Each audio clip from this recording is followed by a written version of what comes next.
أعوذ بالله من الشيطان الرجيم. بسم الله الرحمن الرحيم. ياسين والقرآن الحكيم إنك لمن المرسلين على صراط مستقيم تنزيل العزيز الرحيم لتنذر قوما ما أنذر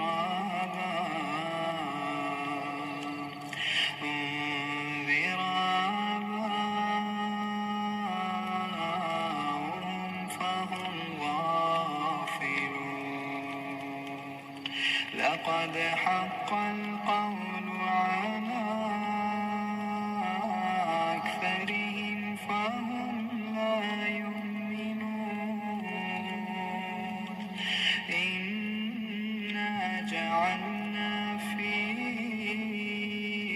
أعناقهم أغلالا فهي إلى الأذقان فهم مقمحون وجعلنا من بين أيديهم سدا ومن خلفهم سدا فأغشيناهم فهم لا يبصرون وسواء عليهم أنذرتهم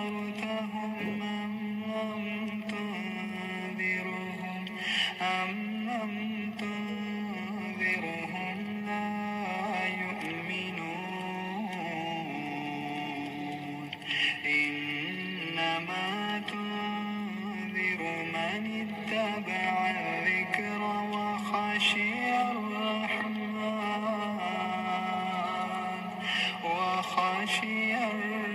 الرحمن بالغيب فبشره بمغفرة وأجر كريم إنا نحن نحيي الموتى ونكتب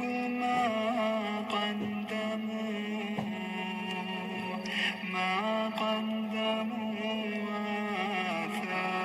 وآثارهم فبشره بمغفرة وأجر كريم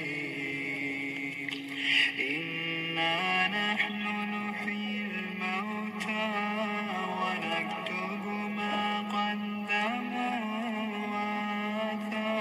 وآثارهم وكل شيء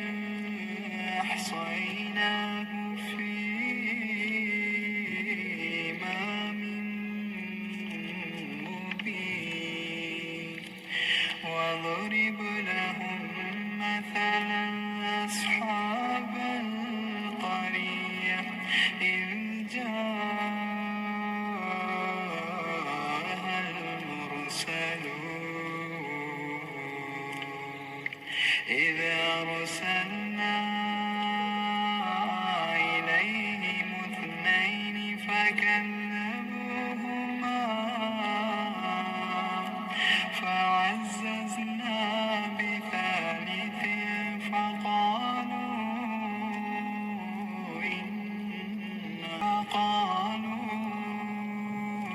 إنا إليكم مرسلون قالوا ما أنتم إلا بشر مثلنا وما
وليمسنكم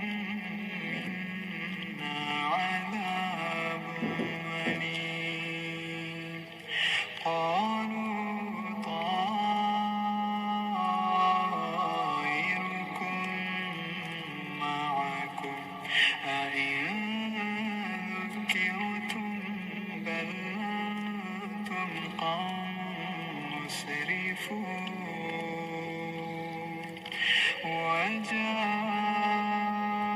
وجاء من أقصى المدينة رجل يسعى قال يا قوم اتبعوا المرسلين اتبعوا من لا يسألكم أجرا وهم مهتدون وما لي لا أعبد الذي فطرني وإليه ترجعون أتخذ من دونه آلهة إن يردني الرحمن بضر لا تغني عني شفاعتهم شيئا ولا ينقذون إني إذا لفي ضلال مبين إني آمنت بربكم فاسمعون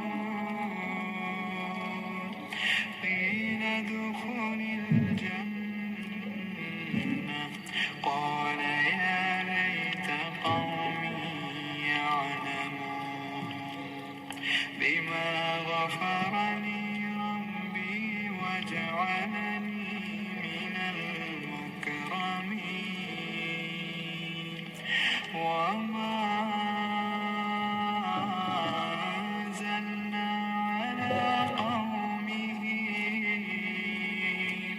على قومه من بعده من جند من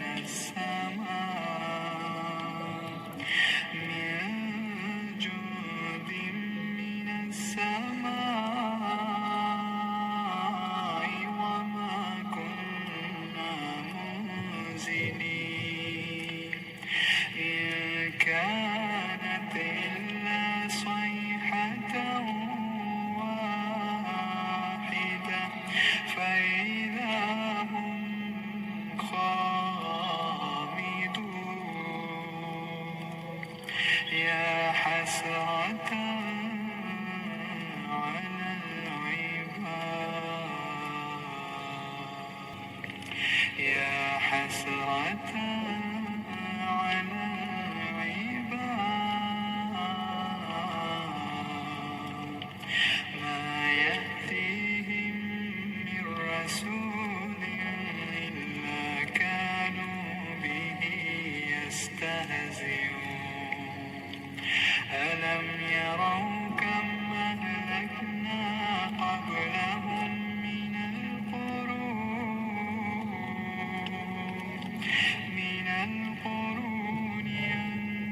أنهم إليهم لا يرجعون وإن كل لما جميع لدينا محضرون وآية لهم الأرض الميتة أحييناها وأخرجنا منها حبا فمنه يأكلون وجعلنا فيها جنات من نخيل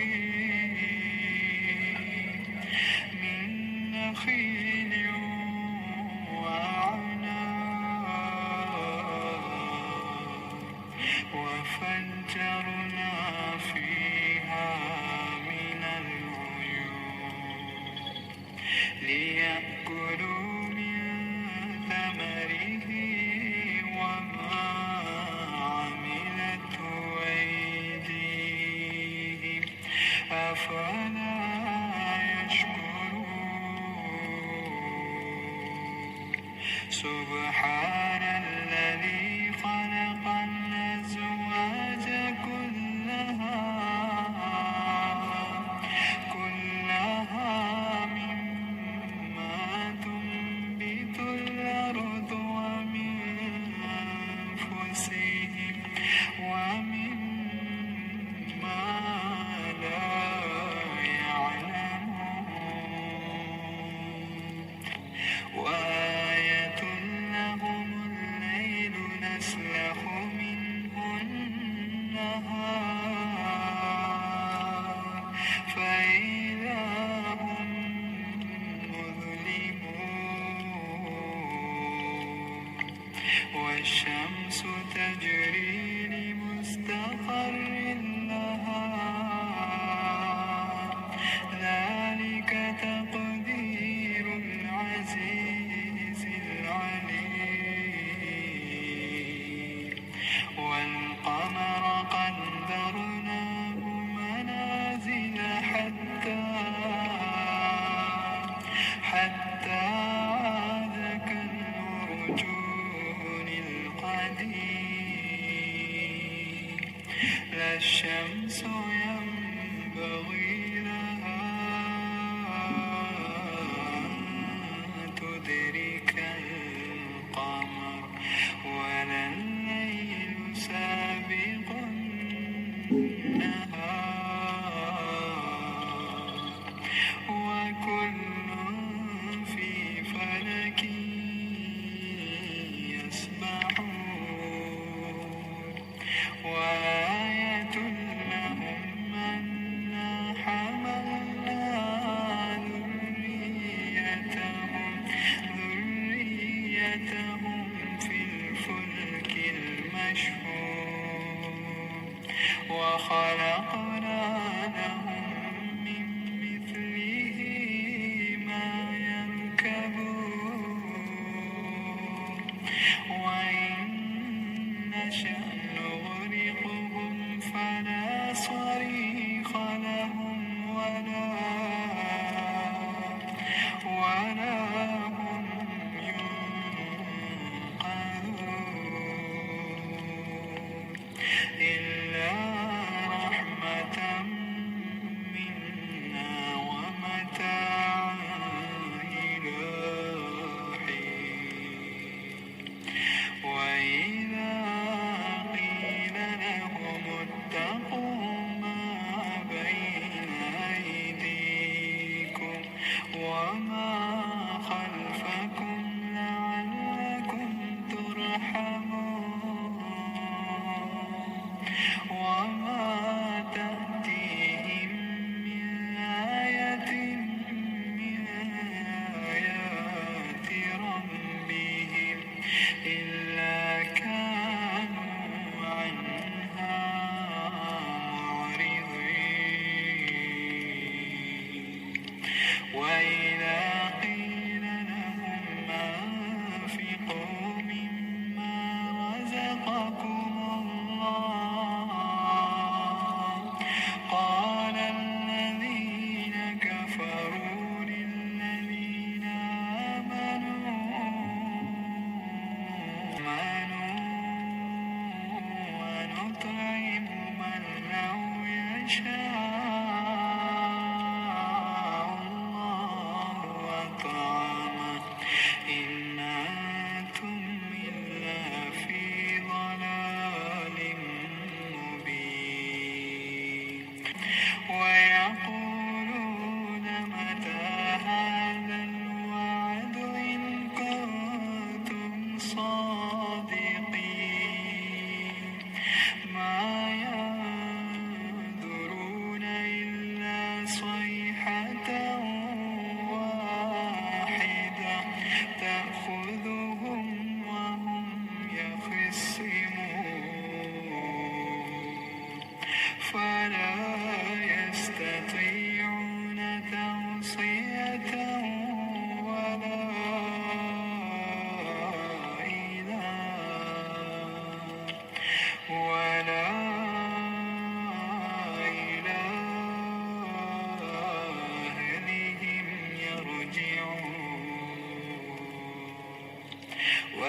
ونفخ في الصور فإذا هم من الأجداث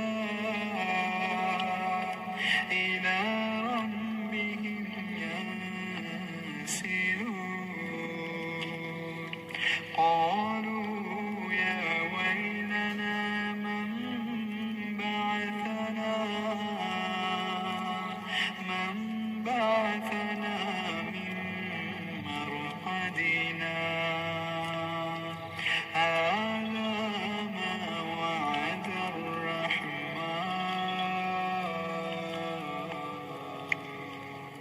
وصدق المرسلون إن كانت إلا صيحة واحدة فإذا هم جميع لدينا محضرون فاليوم لا تظلم نفس شيئا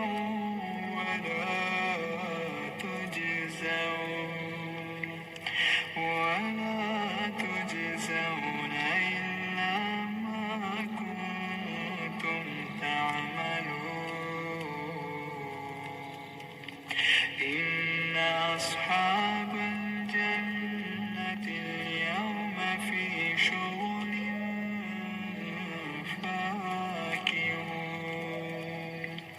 هم وأزواجهم في ضلال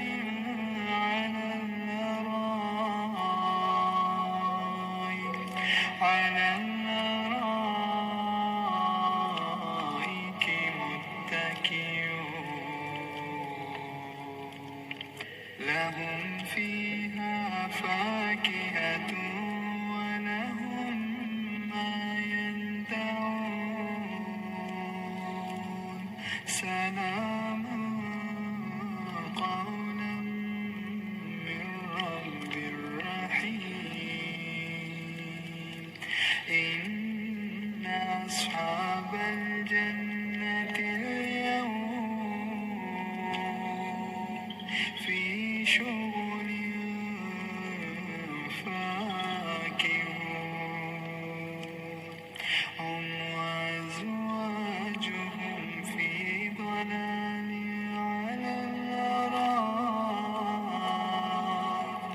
على الأرائك متكئون لهم فيها فاكهة ولهم ما يدعون سلام قولا من رب رحيم وامتازوا اليوم أيها المجرمون ألم أعهد إليكم يا بني آدم ألا تعبدوا الشيطان إنه لكم عدو مبين وأن اعبدوني هذا صراط مستقيم ولقد أضل منكم جبلا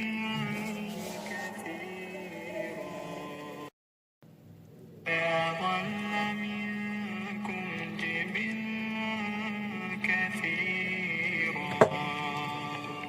أفلم تكونوا تعقلون هذه جهنم التي كنتم توعدون اصلوها اليوم بما كنتم تكفرون اليوم نختم على أفواههم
ولو نشاء لمسخناهم على مكانتهم فما استطاعوا مضيا ولا مضيا ولا يرجعون ومن نعمره ننكسه في الخلق أفلا يعقلون وما علمناه الشعر وما ينبغي له إن هو إلا ذكر وقرآن مبين لينذر من كان حيا ويحق القول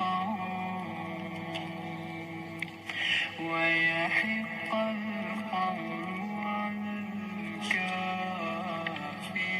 الكافرين أولم يروا أنا خلقنا لهم مما عملت أيدينا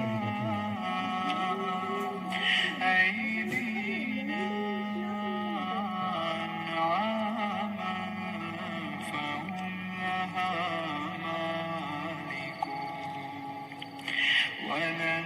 وذللناها لهم فمنها ركوبهم ومنها يأكلون ولهم فيها منافع ومشارب أفلا يشكرون واتخذوا من دون الله آلهة لعلهم ينصرون لا يستطيعون نصرهم وهم لهم جند محضرون أولم يروا أنا خلقنا لهم مما عملت أيدينا أنعاما فهم لها مالكون وذللناها لهم فمنها ركوبهم ومنها يأكلون ولهم فيها منافع ومشارب أفلا يشكرون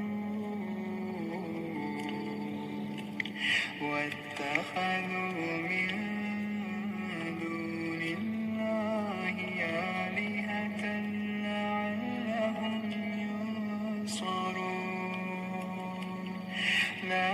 يستطيعون نصرهم وهم لهم جند محضرون فلا يحزنك قولهم إنا نعلم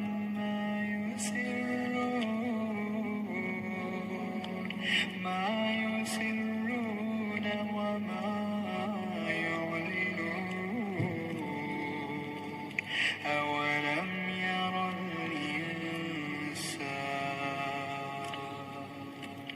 أولم ير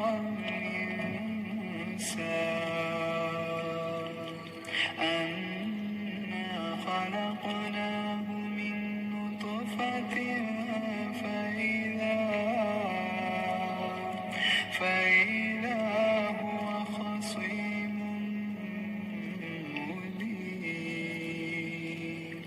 وضرب لنا مثلا ونسي خلقه قال من يحيي العظام وهي رميم قل يحييها الذي أنشأها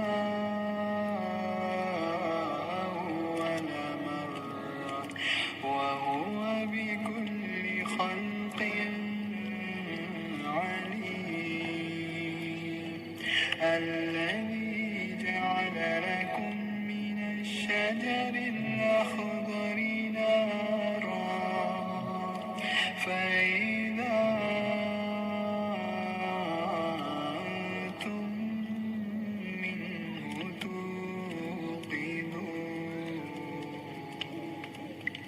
أوليس الذي خلق السماوات والأرض بقادر على أن يخلق مثلهم بلى وهو الخلاق العليم إنما أمره إذا أراد شيئا أن يقول له كن فيكون فسبحان الذي بيده ملكوت كل شيء وإليه ترجعون أعوذ بالله من الشيطان الرجيم بسم الله الرحمن الرحيم ألف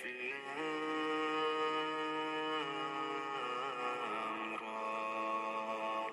تلك آيات الكتاب المبين إنا أنزلناه قرآنا عربيا لعلكم تعقلون نحن نقص عليك أحسن القصص بما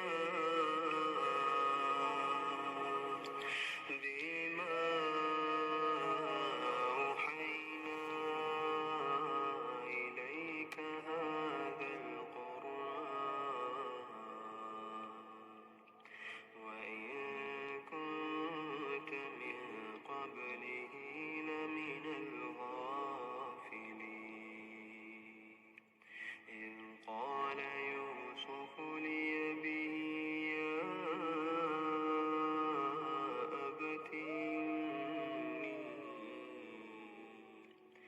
يا أبت إني رأيت 11 كوكبا والشمس والقمر رأيتهم لي ساجدين قال يا بني لا تقصص رؤياك على إخوتك فيكيدوا لك كيدا إن الشيطان للإنسان عدو مبين وكذلك يجتبيك ربك ويعلمك من تأويل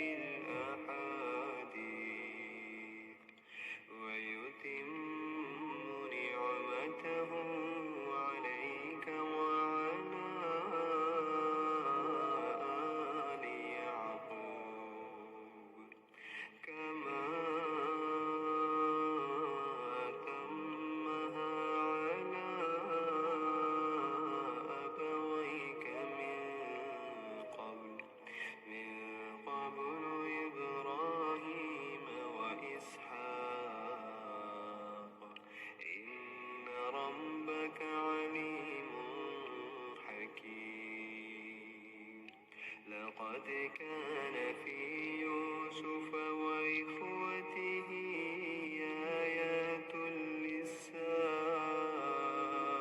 للسائلين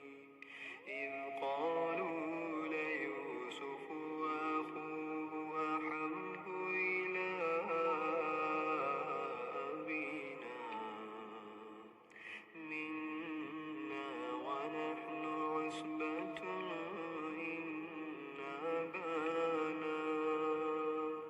إن أبانا لفي ضلال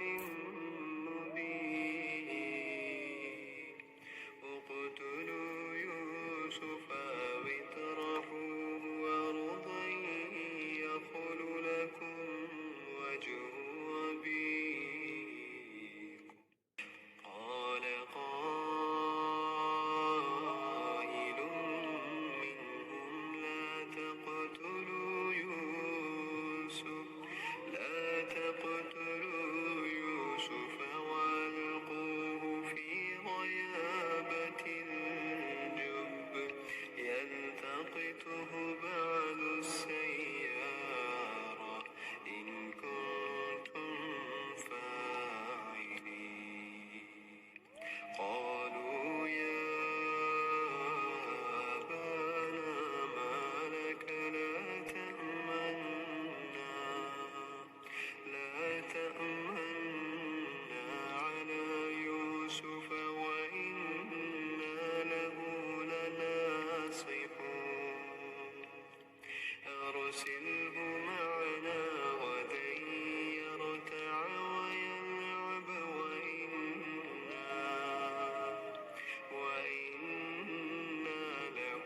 لحافظون قال إني ليحزنني أن تذهبوا بي وأخاف أن يأكله الذئب وأنتم عنه غافلون قالوا لئن أكله الذئب ونحن عصبة إنا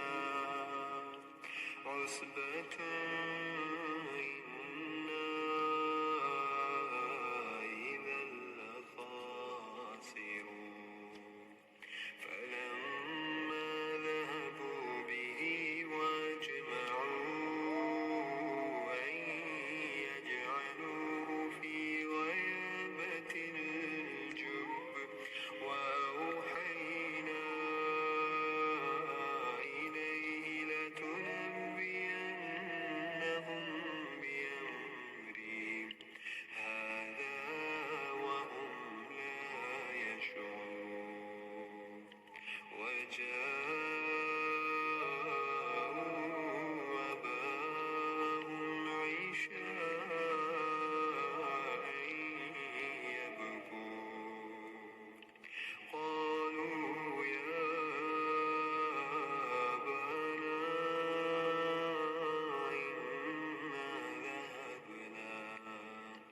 إنا ذهبنا نستبق وتركنا يوسف عند متاعنا فأكله الذئب وما أنت بمؤمن لنا ولو كنا صادقين وجاءوا على قميصه بدم كذب قال بل سولت لكم أنفسكم أمرا فصبر جميل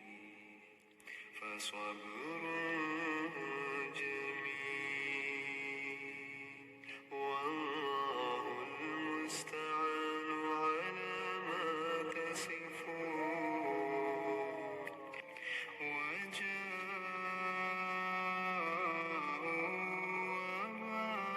وجاءوا أباهم عشاء يبكون قالوا يا أبانا إنا ذهبنا نستبق وتركنا يوسف عند متاعنا فأكله الذئب وما أنت بمؤمن لنا ولو كنا صادقين وجاءوا على قميصه بدم كذب قال بل سولت لكم أنفسكم أمرا فصبر جميل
صبر جميل والله المستعان على ما تصفون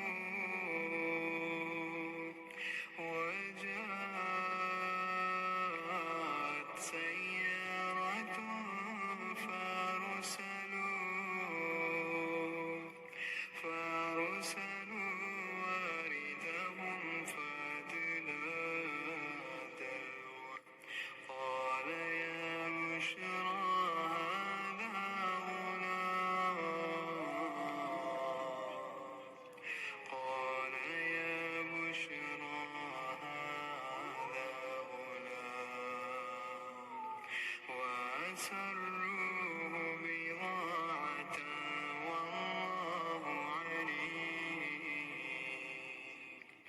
والله عليم بما يعملون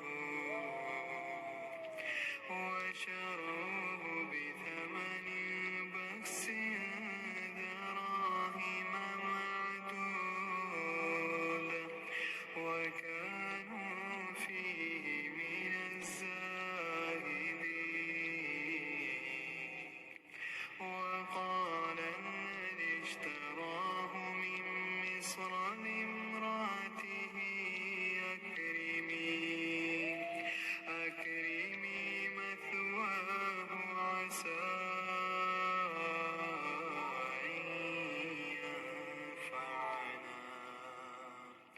أن ينفعنا أو نتخذه ولدا وكذلك مكنا ليوسف في الأرض ولنعلمه من تأويل الأحاديث والله غالب على أمره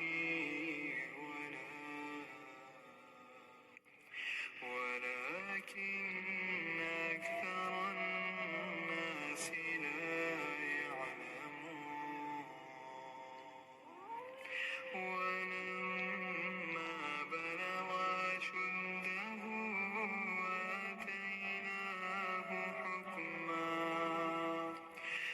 آتيناه حكما وعلما وكذلك نجزي المحسنين وراودته التي هو في بيتها عن نفسه وغلقت الأبواب وقالت هيت لك قال معاذ الله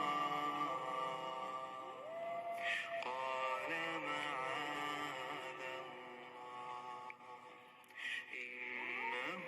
ربي أحسن مثواي إنه لا يفلح الظالمون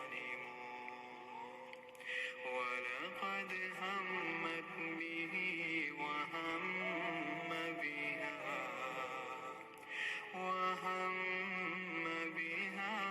لولا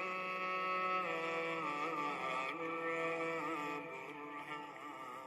ربه كذلك لنصرف عنه السوء والفحشاء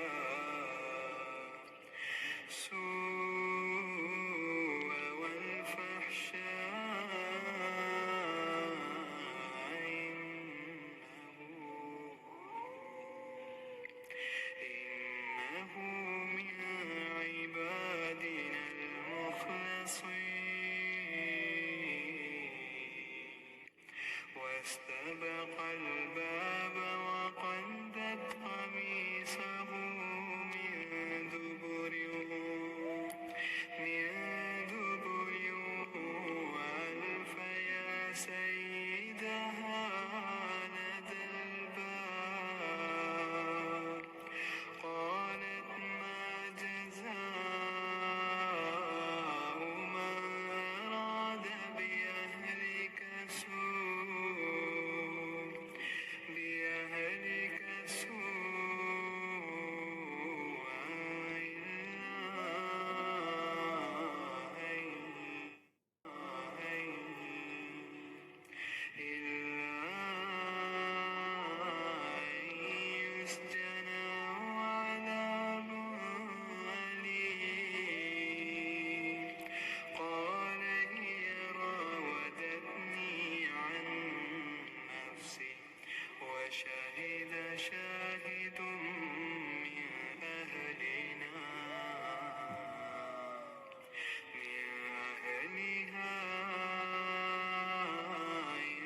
قميصه قد من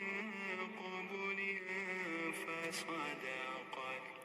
فصدقت وهو من الكاذبين وإن كان قميصه قد من دبر فكذبت وهو من الصادقين فلما رأى قميصه قد من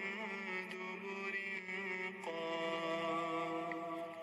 قال إنه من كيدكن إن كيدكن عظيم يوسف أعرض عن هذا واستغفري لذنبك إنك كنت من الخاطئين يوسف أعرض عن هذا واستغفري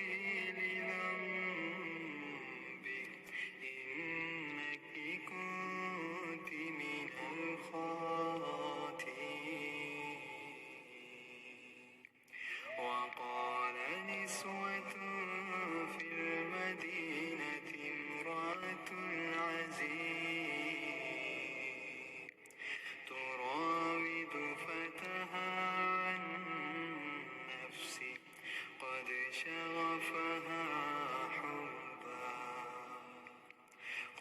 شغفها حبا إنا لنراها في ضلال مبين فلما سمعت بمكرهن أرسلت إليهن وأعتدت لهن متكئا وآتت كل واحدة منهن سكينا وقالت اخرج عليهن فلما رأينه أكبرنه وقطعن أيديهن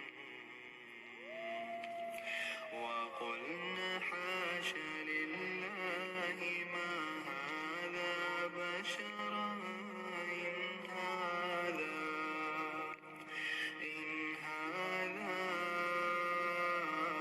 إلا ملك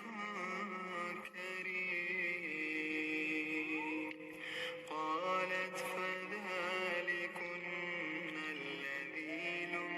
لمتنني فيه ولقد راودته عن نفسه فاستعصم ولئن لم يفعل ما آمره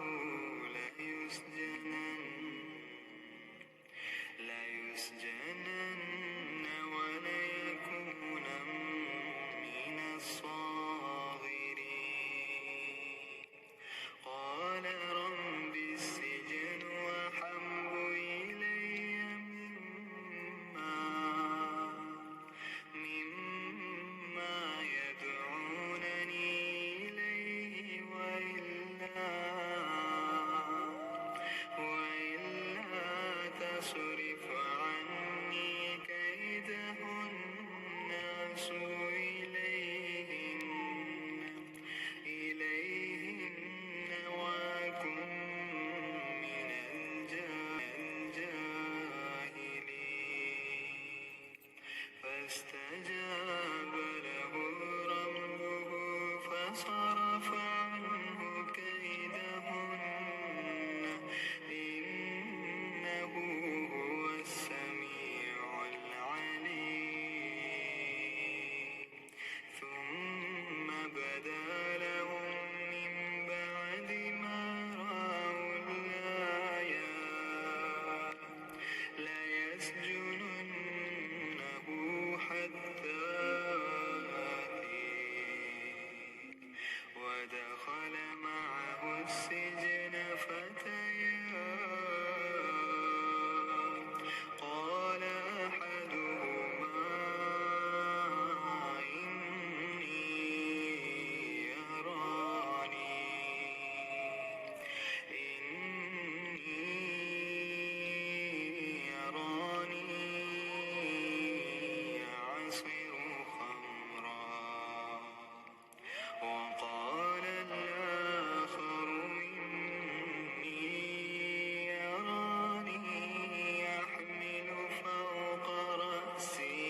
محسن